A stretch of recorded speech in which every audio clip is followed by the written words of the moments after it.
Hello friends, good morning.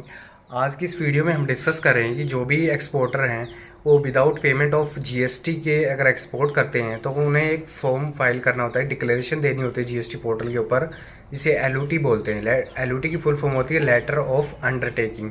तो इसमें exporter से एक डिक्लेरेशन लेती है गवर्नमेंट कि अगर आप एक्सपोर्ट नहीं कर पाते हैं तो आपको जीएसटी गवर्नमेंट को वापस से देना पड़ेगा इंटरेस्ट के साथ। तो गवर्नमेंट ये अलाउ करती है उन एक्सपोर्टर्स के लिए जिनके खिलाफ कोई भी प्रोसिक्यूशन नहीं है 2.5 करोड़ के अमाउंट से ज़्यादा। तो 2.5 करोड़ के अमाउंट से ज़्यादा जिनके अगेंस्ट प्रोसिक्यूशन नहीं है तो वो ये सिंपल डिक्लेरेशन पोर्टल पे फर्निश करके विदाउट पेमेंट ऑफ आईजीएसटी जो है इंडिया से बाहर गुड्स को सेल आउट कर सकते हैं, एक्सपोर्ट कर सकते हैं।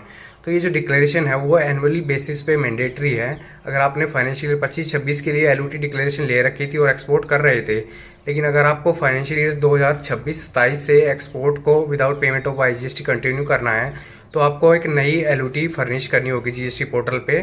तो जीएसटी पोर्टल पे अगर आपको नई एलओटी फर्निश करनी है उसमें आपको पहले तो कोई, अगर आपने प्रीवियस फाइनेंशियल ईयर 2025-26 की एलओटी है आपके पास तो पहले वो अपलोड करनी है। और उसके बाद जो है ना 2-3 डिक्लेरेशन होती हैं जो कि एलओटी का नाम ही डिक्लेरेशन है। तो इसके अंदर गवर्नमेंट डिक्लेरेशन लेती है कि अगर आप आज इनवॉइस रेज करके आज इनवॉइस रेज कर देते हैं तो 3 महीने के अंदर आपको गुड्स को एक्सपोर्ट करना है। अगर आप सर्विस प्रोवाइड करना चाह रहे हैं तो एक इनवॉइस रेज होने के बाद 1 साल के अंदर आपको वो सर्विसेज प्रोवाइड करनी है।